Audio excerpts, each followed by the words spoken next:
Memang apa ya Bang? Kok bisa ya Bang? Ya entah ini kan ketika mau tanda tangan itu Bang, si pejabat itu Bang, kan dibaca lagi Bang. Oke lah adminnya salah ketik gitu loh. Tapi kan harusnya membaca. Dan itu pun semuanya tanggal 2 loh Bang. Tanggal 2 September. Sementara kejadian perkaranya 1 Oktober. Makanya saya bikin VT Bang. VT-nya begini. Ya karena ada tanya kan seperti itu. Ya saya khawatir saja. Takutnya besok atau lusa orang anggap saksi ya, tahu kejadian sebelumnya Bang. Lah, ini kan tahu peristiwa sebelum kejadian. Iya. Bayangkan ini tanggal 2 ke tanggal 1 Oktober itu kan sudah seakan-akan kalau sprindiknya terbit tanggal 2 kan berarti polisi tahu akan terjadi kejadian perkara di tanggal 1 Oktober itu Bang. Padahal kejadian perkaranya belum terjadi. Ini kan menurut saya apa ya, kalau saya jadi hakimnya Bang, ini kalau saya sih itu nggak mau mentolerir loh Bang, ini memang salah sudah. Betul, betul. Ya secara administrasi kan tetap ya 7 hari itu kan untuk pra peradilan. Iya Secara maksimal administratifnya. Iya, 7 hari maksimal ya. Ya saya mudah-mudahan ini masalah yang apa kasus Winongan ini terkait penangkapan atau mentersangkakan Gustom ini jadi kajian seluruh mahasiswa Fakultas Hukum. Iya mudah-mudahan seluruh Indonesia. Mudah-mudahan. tambah malu itu. Kok bisa kejadiannya tanggal 1 Oktober kok sprindiknya tanggal 2 September. Iya. Biar nanti mahasiswa yang baru-baru tuh ya Fakultas Hukum dari kaji itu. Kita nggak, sebenarnya kan kita yang diskusikan, kita nggak mau berbicara terlalu masuk ke pokok perkara. Kita melihat proses ini karena ada kejanggalan. Ya, tapi kan ini Kibin ini marah-marah itu di bawah TP-nya, Pak. Kita kan nggak membela Gustom, nggak membela siapapun, tetapi yang kita soroti proses hukum. Bayangkan kalau kita seenaknya ditersangkakan, ini dibikin sprindik sebulan yang lalu, tiba-tiba kita disangkakan dan ditahan di saat ini. Mana ada seperti itu? Ini kalau hemat saya, pendapat saya, pihak-pihak Mukibin ini seperti buah si malakama. Kalau mereka menang, ini akan menjadi semakin viral, semakin besar, makin banyak pihak-pihak yang turun gunung, mungkin Mahfud MD, Rhoma Irama, Hotman Paris, semua orang yang paham hukum akan semakin turun gunung. Kalau Pak KDM turun juga ke situ, Pak Purbaya ke situ, semuanya Prabowo ke situ, tambah ramai. Tapi kalau dibebaskan lolos, ya nanti akan ke depannya kita akan lebih mudah untuk membongkar semua makam Pak Alwi. Bingung kan sekarang? Ayo mau kemana coba? Iya, sekarang memang bingung memang. Bingung. Mereka menang, misalkan nih, anggap saja beliau-beliau saudara-saudara kita yang menjadi pahlawan pejuang ini dipenjarakan, misalkan 100 tahun, misalkan ya. Wah, geger itu se-Indonesia. Masuk berita internasional itu. Nanti dari Arab Saudi, dari Mesir turun gunung juga ke Indonesia, jelasin siapa itu Pak Alwi. Loh, kemarin di podcastnya Dr. Sugeng, terus ada Kiai Imad, Kiai Nur Ihya, sama Bang Penyapuranjo ya. Itu ini kok sudah terbongkar siapa itu keturunan Osama bin Laden. Ya Pak Alawi juga ternyata dari marga Alatos. Cuma memang padahal Osama bin Laden dicari-cari Amerika itu. Cara semesta ini Allah membuat sesuatu kejadian kan di luar perkiraan kita, sama seperti kita yakin besok itu ada rezeki selama kita masih dikasih hidup. Sama dengan masalah ini gimana ya, kita juga nggak tahu. Setiap hari berkeluar-keluar di koma dan apa, tapi tiba-tiba kejadian der 1, der 2, semakin matanya tuh terbelah gitu ya. Kayak kemarin tuh jadi Kobuser aja tuh padanin Pak Alwi langsung menghancur rumah tangganya. Nah bukan ngomongin orang ya, tapi kan kelihatan sendiri. Alam pun nggak berpihak sama orang-orang yang memang zalim, jahat. Apalagi jahatnya itu sudah mempermainkan agama, akidah. Iya, Menurut saya iya kadang lebih mulia orang, maaf ya, mencuri ya karena lapar ya, atau maaf ya, bencong-bencong di pinggir jalan itu lebih mulia daripada para habaib-habaib ini. Bang Satria, kadang saya berpikir begini juga, Bang. Termasuk apa fenomena yang terjadi saat ini ya. Begitu serangan apa semuanya terbuka tentang aib-aib dalam tanda kutip ya, meskipun ada pro dan kontra itu pada pesantren. Ini jangan-jangan bagian dari teguran buat ini. Karena para kiai ini kesannya ketika berbicara tentang Mbak Alawi, kitab-kitabnya dan lain enggan membahas gitu loh. Bahkan pura-pura tidak tahu, Kemarin jangankan nasabnya. Waktu kejadian Trans 7 kan saya juga kecewa pada NU itu kenapa diem aja dari dulu sampai harus muncul PWI, Laskar Sabilillah.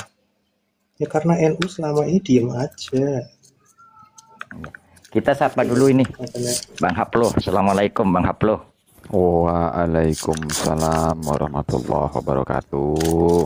Sehat-sehat selalu pahlawan-pahlawanku. Mau nyumbang satu saja. Boleh. Tahu nggak kenapa Israel itu terpojok? Alasannya tahu nggak kenapa Israel itu sekarang itu terpojok? Dunia sudah antipati dengan Israel. Alasan nomor satunya adalah mereka ketahuan ngibul berkali-kali. Semakin ngibul, semakin menciptakan sentimen antipati. Nah, itulah yang terjadi dengan fenomena kisru nasab. Semakin mereka ngibul, semakin ketahuan, masyarakat akan semakin antipati. Nah, demikianlah yang harusnya terjadi, karena untuk menghalau gerakan seperti ini memang diperlukan dorongan emosional.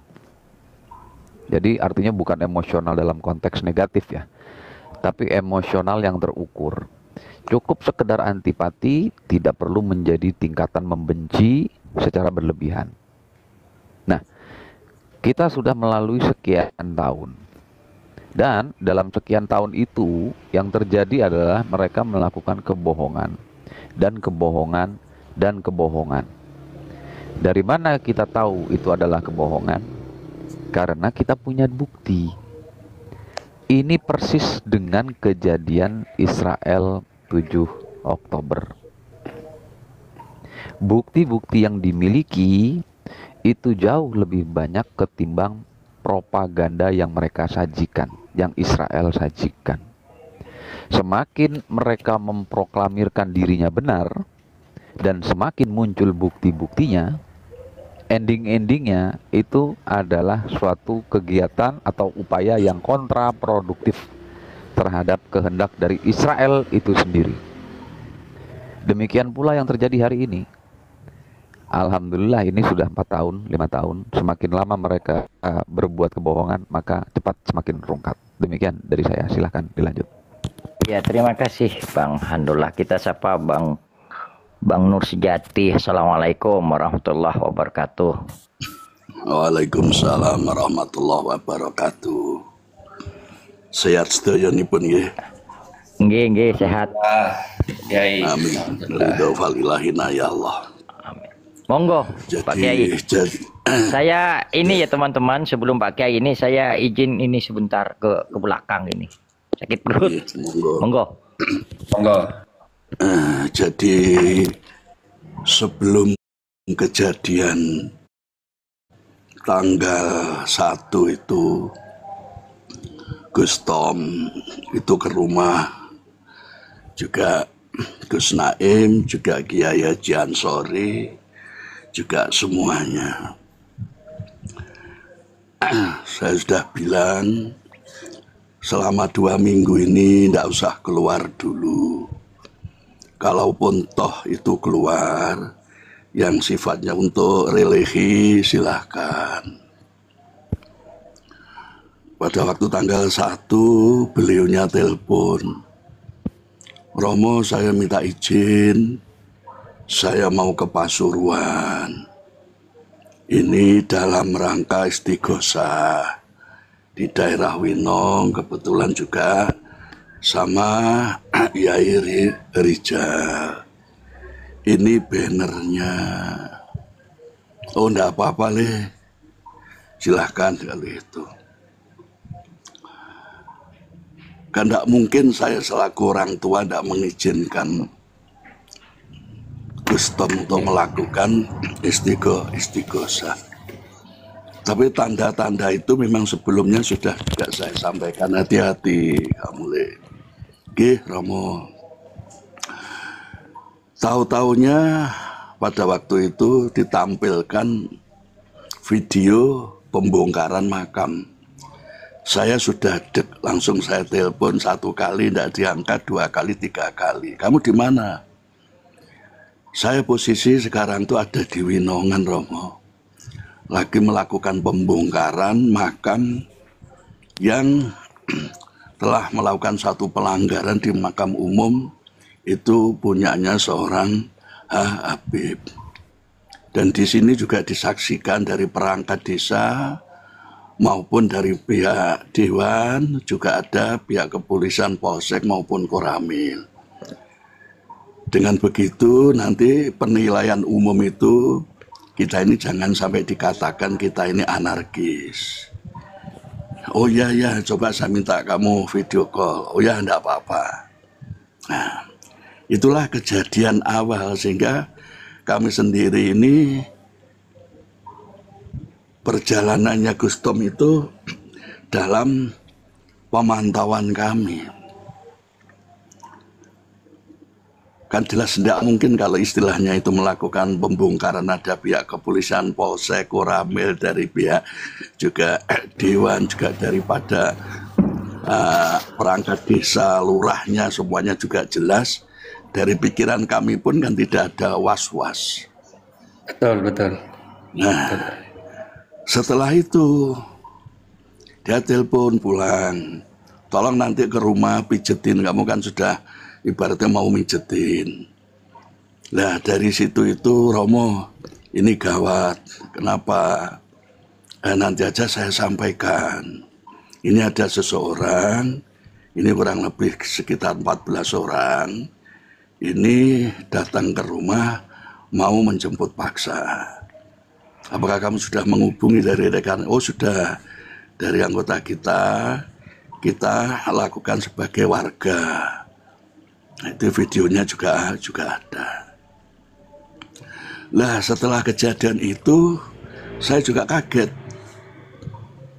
Tahu-tahu tanpa surat perintah penangkapan ataupun apa, langsung dibawa beliaunya. Sehingga komunikasi kami sudah putus. Karena HP-nya itu langsung diserahkan kepada bapak angkatnya yang ada di Mojokerto, namanya Mas Hanif itu.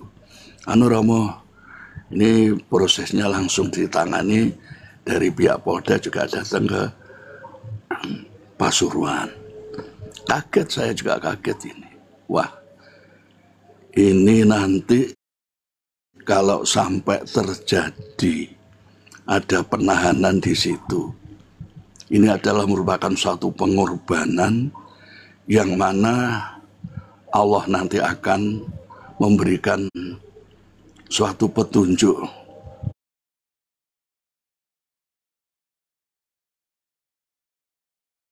Apapun perjuangan itu pasti ada pengorbanan. Baru setelah 2 harinya saya bisa komunikasi sama Gus Naim sana. Nggak apa-apa, Le. Nggak, Romo, saya sehat di sini juga enak. Makan nggak usah beli ataupun apa, ya sudah itu.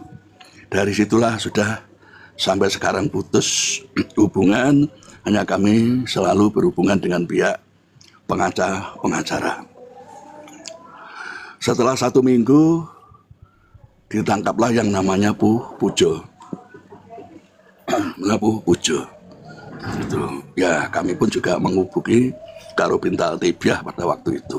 Saya jelaskan secara kronologisnya, mulai dari tidak ada suratnya penangkapan, juga tidak ada ibaratnya ini dari penyelidikan, penyidikan, baik itu dari gelar perkara, dari pengajuan ini, beliaunya langsung jawab, enggak, nanti enggak apa-apa, itu SOP-nya 1 triliun % salah, jadi langsung ke peradilan. Nah, jadi saya pada waktu itu juga diem dari sahabat kami yang di Karo Bintal Tibyah pada waktu itu. Namanya siapa ini? Kayaknya saya suruh nyatat sama Gus Naim. Namanya Gus Naim ini kan orangnya temperamennya kan keras sekali. Jadi pada waktu itu di sana, pada waktu di BAP dikatakan sama Gus Naim, jangan menyimpang dari tatanan dan aturan. Di saat pada waktu penangkapan sampai diterdakwakan, sama sekali itu tidak sesuai dengan SOP yang ada. Jadi Bapak harus salaman sama saya. Dari 3 orang ini, apa dia bilang? Saya tinggal melaksanakan pesanan. Itulah kejadiannya. Pada waktu itu salaman, baca 2 kalimat syahadat, kebenaran tetap akan benar dan semuanya kebohongan nanti akan terungkap. Giromo, yang satu jabat tangan dengan saya, yang 2 tidak berani lah. Dengan tidak beraninya itu dia sudah melakukan satu kesalahan. Sudah, ada apa-apa kamu lanjutkan. Jadi itulah kronologisnya sehingga terjadi ini. Mungkin akan terbukalah kebohongan-kebohongan dari kaum Ba'alawi dengan pengorbanan Gus Tom ini semata-mata masuk ke dalam lubang suatu kebenaran. Karena apapun yang akan merusak Nusantara ini, leluhur kita tidak akan pernah diam, juga tidak akan pernah dia ini berhenti.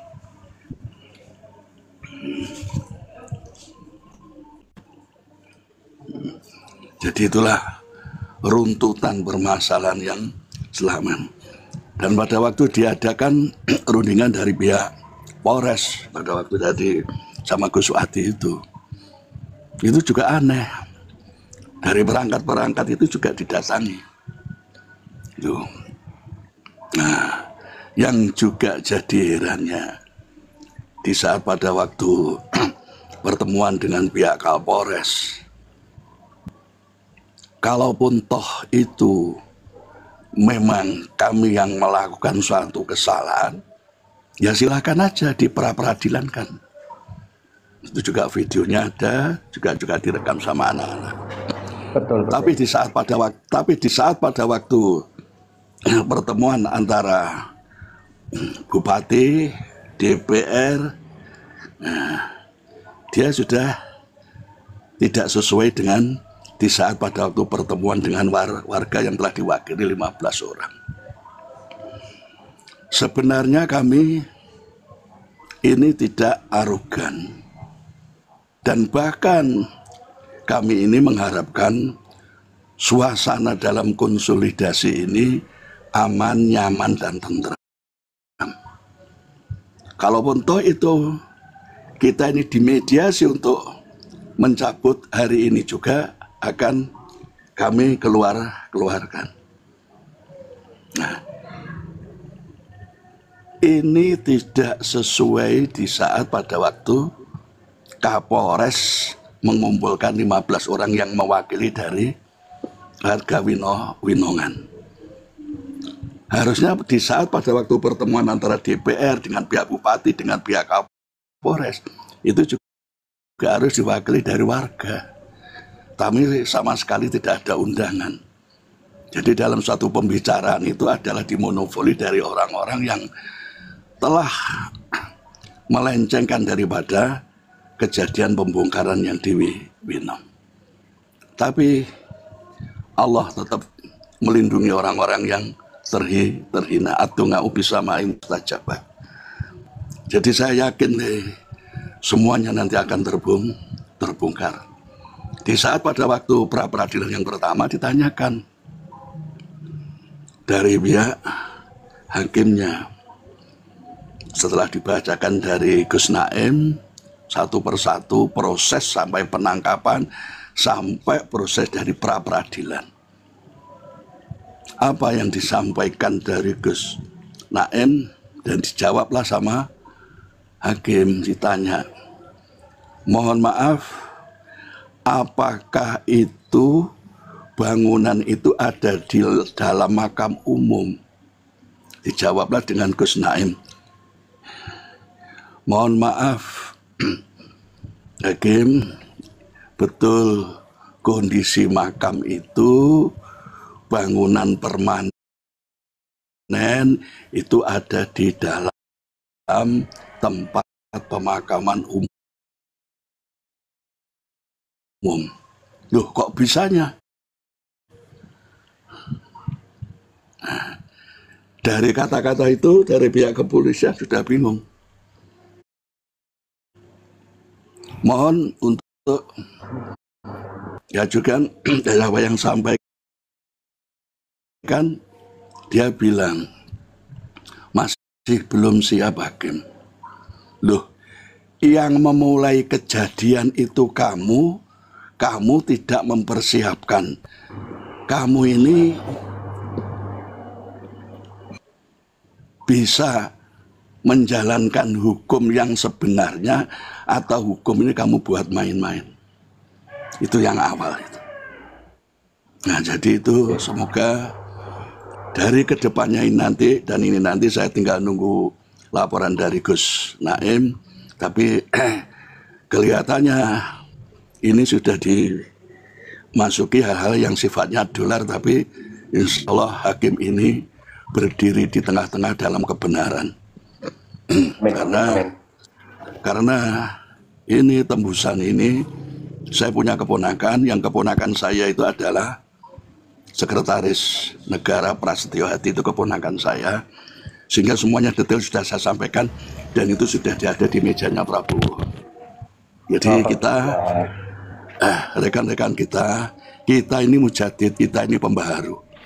Apapun kebohongan, dengan cara apapun propagandanya, semuanya nanti akan terbuka. Dan inilah memang waktunya. Istilahnya tumbalnya ini kan Pujo sama Gus Tom. Ini hanya sebagai perantara. Sudah saya sampaikan sepurone ya enggak apa-apa Romo. Saya senang di sini. Sudah semuanya untuk finansial keluargamu semuanya sudah diatur. Itulah yang bisa saya sampaikan. Dan terima kasih atas doanya panjenengan. Allah ridho falilaina ya Allah. Dan selalu didampingi dengan doa. Saya kira itu yang narasi yang bisa kami sampaikan. Wallahu muwaffiq ila aqwamit thoriq. Assalamualaikum warahmatullahi wabarakatuh. Waalaikumsalam. Warahmatullahi wabarakatuh. Amin amin ya rabbal alamin. Ya.